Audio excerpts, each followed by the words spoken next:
आज की वीडियो में हम जानेंगे भाग 1 संघ और राज्य क्षेत्र अनुच्छेद 1 से लेकर 4 तक। तो अनुच्छेद 3 तक हो चुका है, अनुच्छेद 4 हम जानेंगे आज की वीडियो में और जानेंगे अखंड भारत का टुकड़ा कब किस सन में अलग हुआ था, इसको जानेंगे। और कौन कौन से राज्य थे जो भारत में नहीं मिलना चाहते थे, जैसे हैदराबाद हो गया, जूनागढ़ हो गया, जम्मू कश्मीर हो गया, ये मिलना नहीं चाहते थे और इसे क्यों कैसे भारत में मिलाया गया था।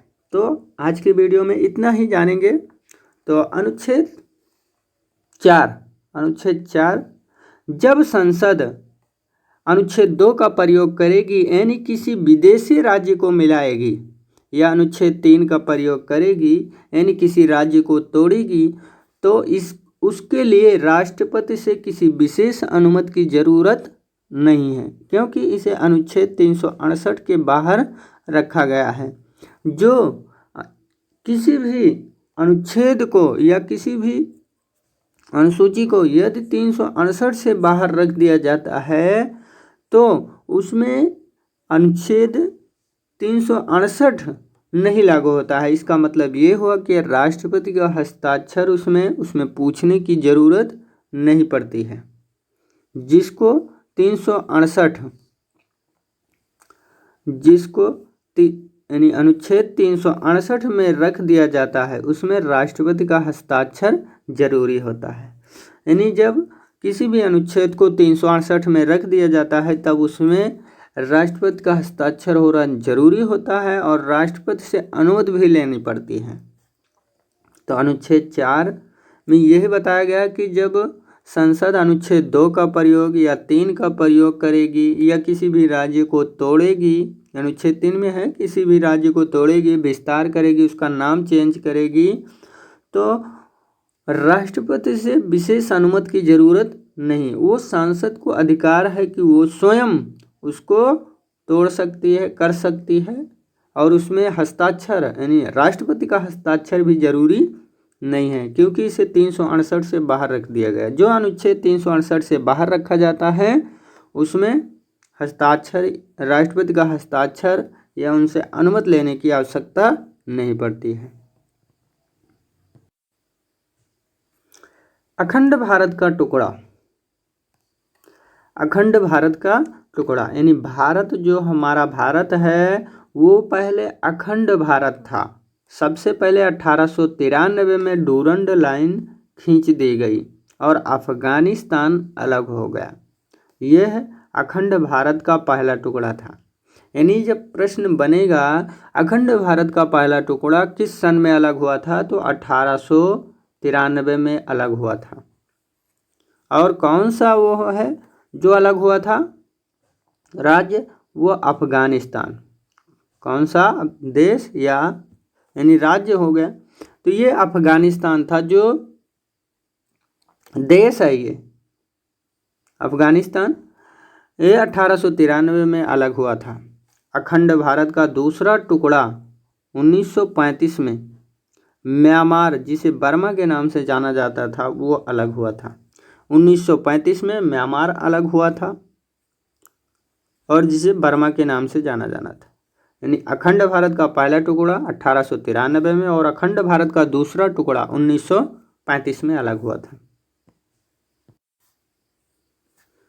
अखंड भारत का तीसरा टुकड़ा पाकिस्तान था और वो 1947 में अलग हो गया। पाकिस्तान का विभाजन मुस्लिम जनसंख्या पर हुआ था। जब पाकिस्तान अलग हुआ था तो वो मुस्लिम जनसंख्या पर ही भारत से अलग हुआ था। एक और पूर्वी पाकिस्तान और एक और पश्चिमी पाकिस्तान हो गया। बाद में पूर्वी पाकिस्तान जो था वो बांग्लादेश के नाम से बन गया और रेड क्लिफ रेखा जो भारत और पाकिस्तान को अलग करती है और भारत बांग्लादेश के बीच बॉर्डर को जीरो लाइन से जानते हैं। तो याद रखिए, पूर्वी पाकिस्तान जो पहले था वो आज के समय में बांग्लादेश बन चुका है और पश्चिमी पाकिस्तान तो वो तो पाकिस्तान ही रह गया है। और भारत और पाकिस्तान को एक रेड क्लिफ रेखा जो भारत और पाकिस्तान को अलग करती है। बांग्लादेश के बीच बॉर्डर को जीरो लाइन रेखा से जानते हैं। इसके बाद आगे देखते हैं। अंग्रेजों ने देशी रियासत को 3 विकल्प दिया था। यानी जब अंग्रेजों का शासन था तो वो कह रहे थे यहाँ के कि यह तो वो जो देश हैं, राज्य हैं, वो पाकिस्तान में मिल जाएं या भारत में मिल जाएं या स्वतंत्र देश बनाएं। यानी जो अंग्रेजों थे वो देशी रियासतों को कह रहे थे कि यह तो पाकिस्तान में मिल जाएं या भारत में मिल जाएं या स्वतंत्र देश बनाएं, तीनों में से कुछ करना पड़ेगा। ये अंग्रेजों के 3 विकल्प थे।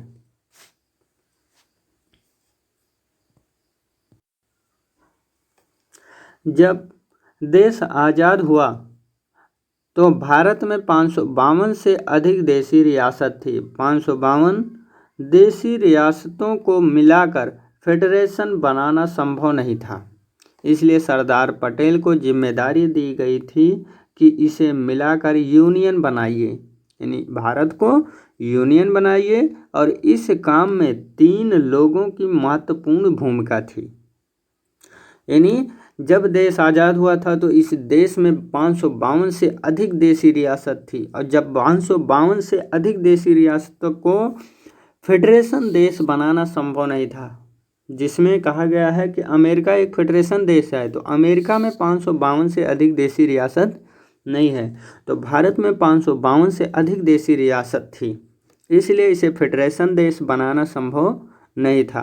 तो जब सरदार पटेल को जिम्मेदारी दी गई थी तो इन्होंने इसे यूनियन देश बनाया, भारत को यूनियन बनाया और इसमें 3 लोगों की अहम भूमिका थी, महत्वपूर्ण भूमिका थी, और वो 3 लोग थे, सरदार पटेल थे, बेपी मेनन थे और माउंटबेटन।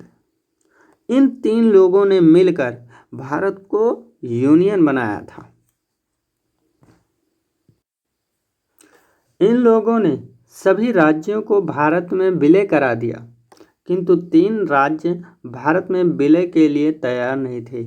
इन्हीं जब सरदार पटेल, बेपी मेनन और माउंटबेटन, ये 3 लोगों ने मिलकर सभी राज्यों को भारत में मिलाया, तब 3 राज्य ऐसे थे जो भारत में विलय होने के लिए, मिलने के लिए तैयार नहीं थे। वो कौन कौन से थे, आगे देखते हैं। एक हैदराबाद था।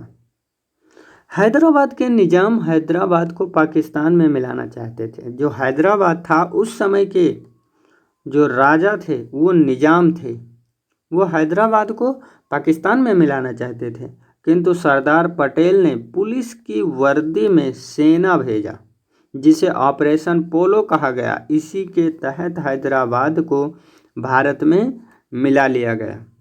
यानी जो सरदार पटेल थे वो पुलिस की वर्दी में सेना भेजकर और ऑपरेशन उसका पोलो नाम दिया गया और इसी के तहत हैदराबाद को भारत में विलय किया था। तो क्वेश्चन भी बनता है कि कौन सा देश है जो पोलो ऑपरेशन के तहत भारत में विलय किया गया, वो हैदराबाद था। हैदराबाद पोलो ऑपरेशन के तहत भारत में विलय किया गया था, मिलाया गया था। आगे देखते हैं जूनागढ़। जूनागढ़ यह गुजरात का एक रियासत था जो पाकिस्तान जाना चाहता था, किंतु सरदार पटेल ने जनमत संग्रह कराकर उसे भारत में मिला लिया। यानी जो जूनागढ़ था ये गुजरात की रियासत थी, लेकिन ये चाहता था खुद कि हम पाकिस्तान चले जाएं, पाकिस्तान में मिल जाएं, किंतु सरदार पटेल ने इसे जनमत संग्रह पर, जैसे उसे पोलो संग्रह पर भारत में विलय किया था, उसी प्रकार जनमत संग्रह के आधार पर इसे भारत में मिलाया गया था। जम्मू कश्मीर यहाँ की जनता मुस्लिम थी। जो जम्मू कश्मीर था यहाँ की जनता मुस्लिम थी, लेकिन राजा हिंदू हरि सिंह थे। यानी जो जम्मू कश्मीर है यहाँ की जनता पूरी मुस्लिम थी और जो राजा यहाँ के थे वो हिंदू थे। राजा हरि सिंह हिंदू थे। उन्होंने कहा कि हम ना भारत में रहेंगे और ना ही पाकिस्तान में रहेंगे, हम स्वतंत्र देश बनाएंगे। तब तक पाकिस्तान आतंकवादियों का घुसपैठ करा दिया। यानी जब तक ये विवाद चल रहा था कि हम भारत में नहीं रहेंगे ना पाकिस्तान में रहेंगे, हम अपना देश स्वयं बनाएंगे, स्वतंत्र देश बनाएंगे, तब तक पाकिस्तान वहाँ घुसपैठी हो गए, आ गए जम्मू कश्मीर में, अंदर हो गए। और जब हरि सिंह को लगा कि अब हम नहीं बचेंगे, तब हरि सिंह नेहरू के पास आए और सरदार पटेल ने 26 अक्टूबर 1947 को विलय पत्र पर हस्ताक्षर कराकर भारत का अंग बना दिया। यानी भारत का अंग किसे कहा जाता है? तो जम्मू कश्मीर को कहा जाता है। और ये किस सन में विलय हुआ था भारत में? ये 26 अक्टूबर 1947 को विलय हुआ था। और ये जो राजा हरि सिंह थे वो किसके पास सिफारिश लेकर आए थे? तो वो नेहरू के पास आए थे। तब सरदार पटेल ने विलय पत्र पर हस्ताक्षर कराकर इसे भारत में मिला लिया गया।